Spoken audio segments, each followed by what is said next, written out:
کتاب میکای نبی باب یکم. جنایت هر دو مملکت باعث غضب خدا گردید. کلام خداوند که بر میکای مرشتی در ایام یوتام، آحاز و حزقیا پادشاهان یهودا نازل شد و او آن را درباره سامریه و یروشلیم در رویا دید. بشنوید ای همه قومها، گوش انداز ای زمین و هر چی در آن است. و خداوند خدا به مقابل شما شاهد باشد، یعنی خداوند از قصر قدس خود. زیرا اینک خداوند از مکان خود بیرون می آید و فرود آمده بر بلندی های زمین قدم گذار می شود و کوه در تحت او گداخته می شود و وادی ها می کفد مثل موم پیش آتش، مثل آبی که به نشیبی می ریزد. همه این از باعث جنایت یعقوب است و از باعث گناه های خاندان اسرائیل. کی سببگار جنایت یعقوب؟ آیا سامریه نیست؟ و کیست مرکز بتپرستی در یهودا؟ آیا یروشلیم نیست؟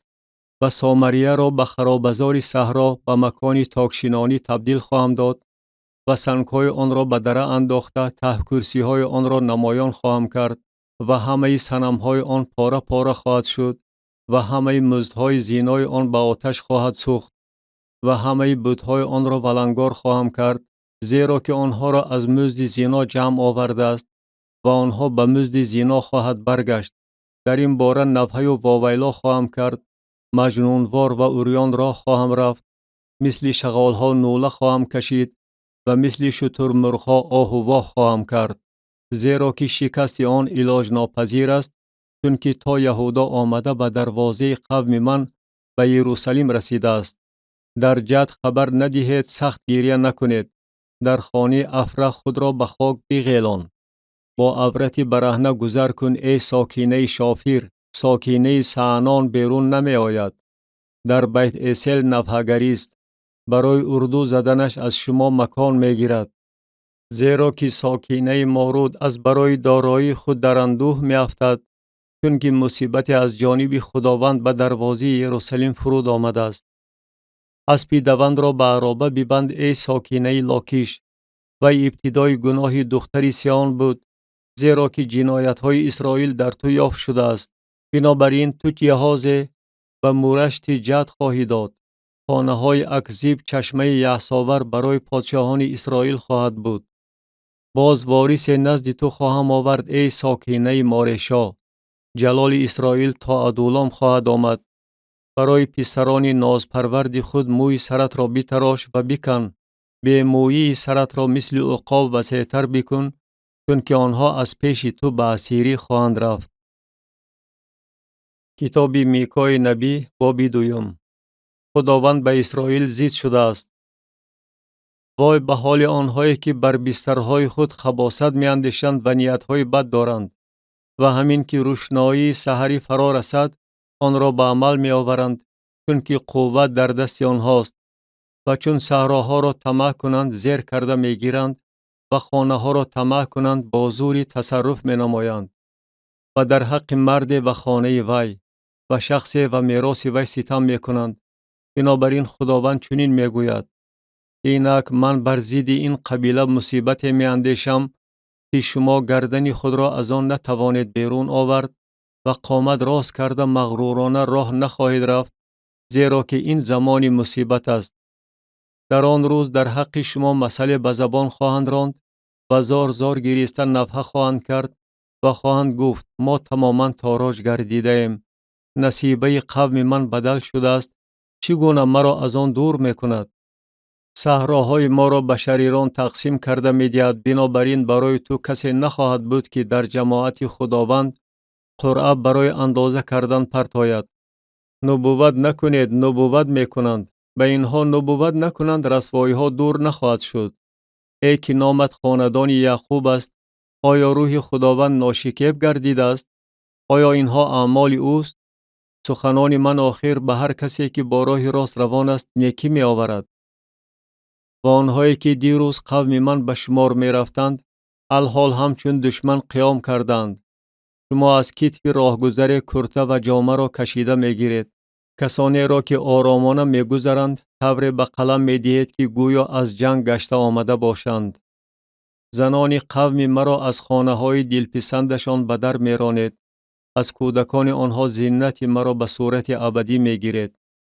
برخیزید و بیروید، زیرا که اینجا آرامگاه شما نیست. به سبب پلیس شدنش آن شما را به هلاکت خواهد رسانید و این هلاکتی سختی خواهد بود. اگر شخصی بادی دروغگوی کاذبانه می گفت برای تو درباره شراب و عرق نبوت خواهم کرد، وی نبی دلخواه برای این قوم بود. وعده به بقیه: تمام تو را ای یعقوب جمع خواهم کرد، بقیه اسرائیل را فراهم خواهم آورد، آنها را مثل گوسفندان داخل قوره یک جای خواهم گذاشت.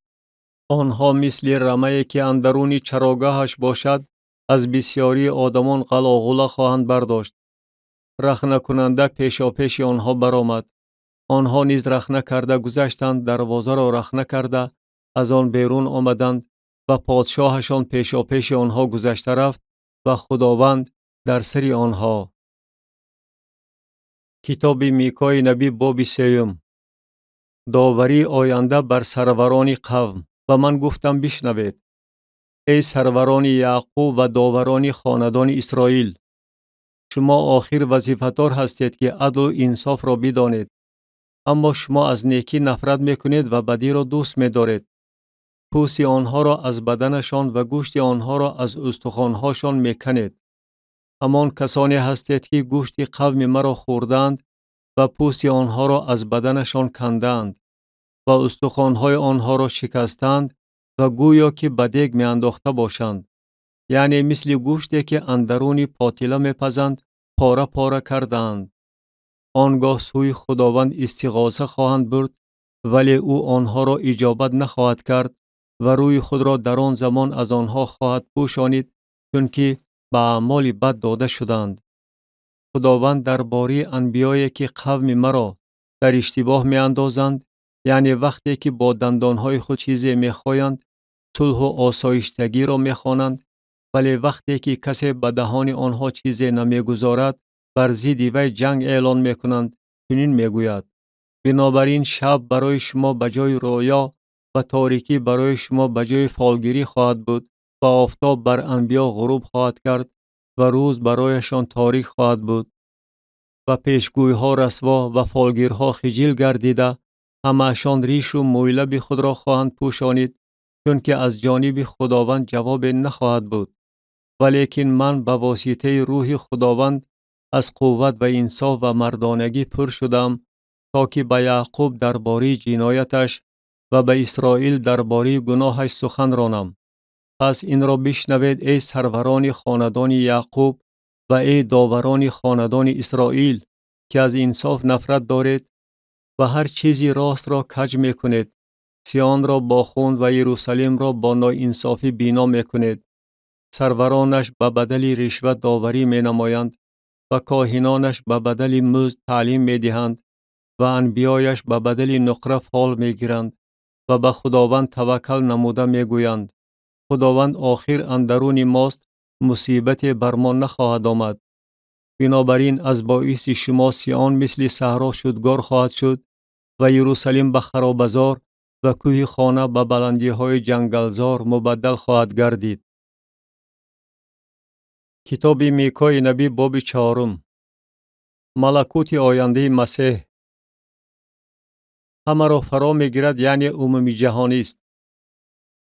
و در ایام آخر چنین واقع خواهد شد که کوه خانه خداوند بر سر کوهها برقرار خواهد گردید و از پشتها بلند خواهد شد و قومها سوی آن روانه خواهند شد و خلقهای بسیار رهسپار شده خواهند گفت: بیایید به کوه خداوند و به خانه خدای یعقوب برآییم، تا که او طریقهای خود را به ما تعلیم دهد و ما با راههای او روانه شویم. زیرا که شریعت از سیان و کلام خداوند از یروشلیم خواهد برآمد. بر صلح و آسایشتگی اساس می‌یابد و او در میان قوم‌های بسیار داوری خواهد کرد و اختلافات بین خلق‌های عظیم را تا اقصای دوردست حل خواهد نمود و آنها شمشیرهای خود را برای پازه‌ها و نیزه‌های خود را برای داسکاله‌ها خواهند شکست و خلق بر خلق شمشیر نخواهد کشید و جنگ را دیگر تعلیم نخواهند گرفت. به همه آسوده حالی را وعده می کند و هر یک زیر تاک خود و زیر درخت انجیر خود خواهند نشست و کسی آنها را نخواهد ترسانید، زیرا که دهان خداوند لشکرها این را گفته است. زیرا که همه قومها هر یک به اسم خدای خود روانه می شوند، ولی ما به اسم خداوند خدای خود تا ابد روانه خواهیم شد. اسرائیل متحد می شود. در آن روز می گوید خداوند، لنگان را جمع خواهم کرد و رانده شدگان را فراهم خواهم آورد و آنهایی را نیز که به سرشان مصیبت آوردم. و لنگان را بقیه و دور شدگان را خلق عظیم خواهم گردانید و خداوند در کوه سیان بر آنها از حال تا ابد پادشاهی خواهد کرد. و تو ای برج رما، ای پشته دختر سیان، سلطنت اولا نزد تو خواهد برگشت و پادشاهی از آن دختر یروشلیم خواهد شد. تأخیر آن به سبب اسیری بابل. پس چرا تو حالا چنین فریاد میزنی؟ آیا در تو پادشاه نیست؟ آیا مشورتچی تو نابود شده است که درد تو را مثل زنی که میزاید فرا گرفته است؟ از درد مثل زنی که میزاید اذیت کش و پیچ و تاب خور ای دختر سیان. زیرا که الحال از شهر بیرون رفته در صحرا ساکن خواهی شد و به بابل آمده در آنجا رهایی خواهی یافت. در آنجا خداوند تو را از دست دشمنانت خلاصی خواهد داد. و الحال خلقهای بسیار بر ضد تو جمع آمده میگویند سیان پلید خواهد شد و چشمان ما این را خواهد دید، ولی آنها فکرهای خداوند را نمیدانند و رای او را نمیفهمند، زیرا که او آنها را مثل بندها در خرمنگاه جمع کرده است. برخیز و پایمال کن ای دختر سیان، زیرا که من شاخت را آهنین و سمهایت را مسین خواهم گردانید و تو قومهای بسیار را تار و مار خواهی کرد و غنیمت آنها را برای خداوند و ثروت آنها را برای مالک تمام زمین وقف خواهی کرد. کتاب میکای نبی باب 5. پادشاهی تولد یافته رد گردید. الحال در فوجها صف ببند ای دختر قشون، ما را محاصره کردند. بری روی داور اسرائیل را با عصا خواهند زد. و تو ای بیت لحم افرات که در میان خانواده های یهودا از همه جوانتری، از تو برای من حاکم در اسرائیل خواهد برآمد و برآمد او از قدیم از ایام ازل است. بنابراین او آنها را تا وقتی که زنی حامله بزاید تسلیم خواهد کرد و بقیه برادرانش با بنی اسرائیل خواهند برگشت. ملکوت آینده خدا. و او خواهد ایستاد و با قدرت خداوند با کبریای اسم خداوند خدای خود خواهد چرانید و آنها ساکن خواهند شد. زیرا که الحال او تا اقصای زمین بزرگ خواهد شد و این صلح و آسایشتگی خواهد بود وقتی که اشور به زمین ما آمده قصرهای ما را پایمال کند. 7 طوفان و 8 حاکم قوم را بر ضد وی خواهیم برخیزانید و آنها زمین اشور را با شمشیر خواهند چرانید و زمین نمرود را اندرون دروازه های آن. و او از اشور رهایی خواهد داد وقتی که وی به زمین ما آمده حدود ما را پایمال کند. و بقیه یعقوب در میان قومهای بسیار مثل شبنم از جانب خداوند، مثل باران فراوان بر علف خواهد بود و به کسی امیدوار نخواهد شد و به بنی آدم توکل نخواهد کرد. و بقیه یعقوب در میان خلقها اندرون قومهای بسیار مثل شیر در میان حیوانات جنگل، مثل شیر جوان اندرون رمه های گوسفندان خواهد بود که آن اگر بگذرد پایمال کرده می درد و کسی نیست که رهایی دهد. دستی تو بر دشمنانت بالا خواهد شد و همه عدویانت محو خواهند گردید.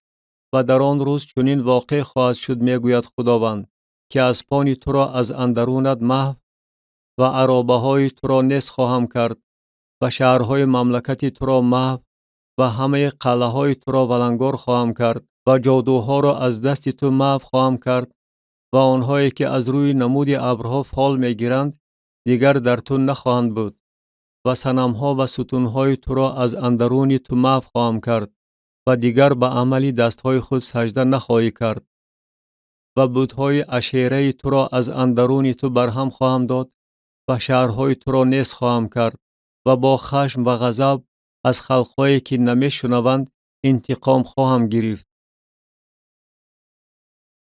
کتاب میکای نبی باب 6. مباحثت در میان خدا و قوم، پیشتر و الحال. آنچه خداوند میگوید بشنوید. برخیز نزد کوهها مباحثه نما و بگذار پشتها آوازی تو را بشنوند. خداوند را بشنوید ای کوهها و شما ای اساسهای متین زمین، زیرا که خداوند با قوم خود تلاش دارد و با اسرائیل مباحثه خواهد کرد.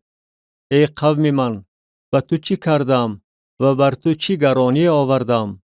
و ضد من شهادت بده. من تو را آخر از زمین مصر برآوردم و تو را از خانه بندگی فدیه داده گرفتم و پیشا پیش تو موسی، هارون و مریم را فرستادم. ای قوم من، به یاد آور که بالاق پادشاه موآب چی مشورت داد و بلعام ابن بعور و وی چی جواب داد و از شیتیم تا جلجال چیا به وقوع آمد تا که مرحمت های خداوند را بدانی. با چه چیز به حضور خداوند بیایم و پیش خدای تعالی تعظیم نمایم؟ آیا با قربانی های سوختنی، با گساله های یک ساله به حضور او بیایم؟ آیا خداوند از هزارها قشقار و از بیورها نهر روغن راضی خواهد شد؟ آیا پسر نخوزاده خود را برای جنایتم و ثمر بطن خود را برای گناه جانم بدهم؟ و تو ای آدمیزاد گفته شده است که چی چیز نیکوست و خداوند از تو چی چیز را طلب می کند؟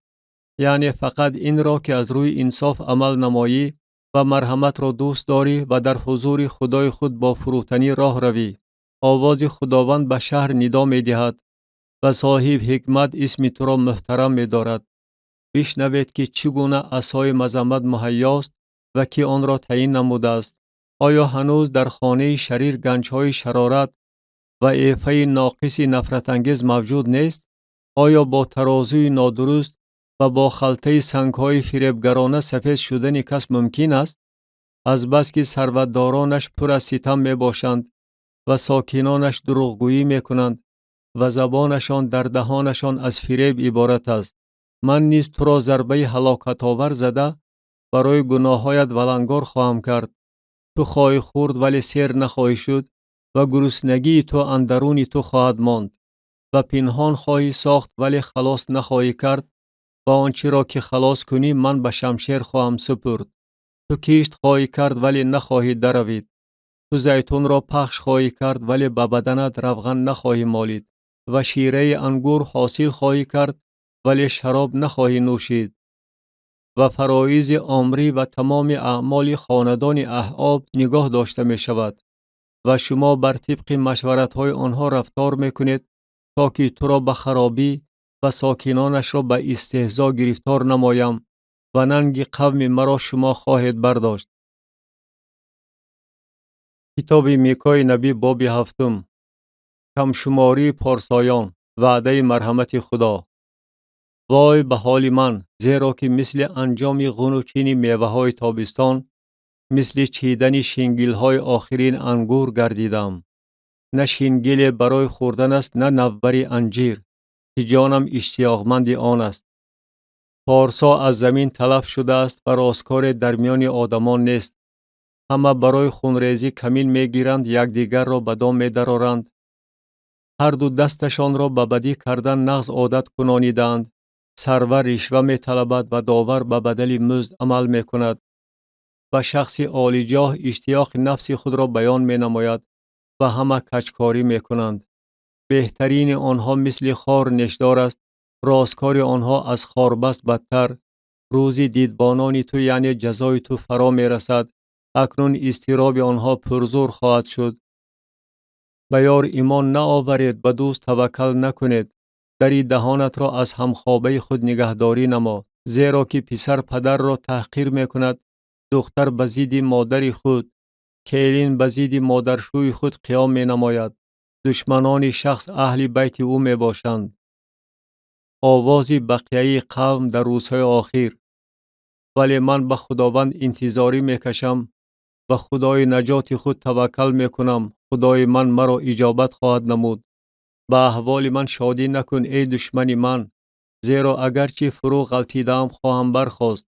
زیرا اگرچه در تاریکی نشستم خداوند نور است برای من. غضب خداوند را خواهم برداشت، زیرا که پیش او گناه کردم، تا دمی که او داد مرا بگیرد و داوری مرا به عمل آورد. مرا به روشنایی خواهد برآورد و من عدالت او را خواهم دید.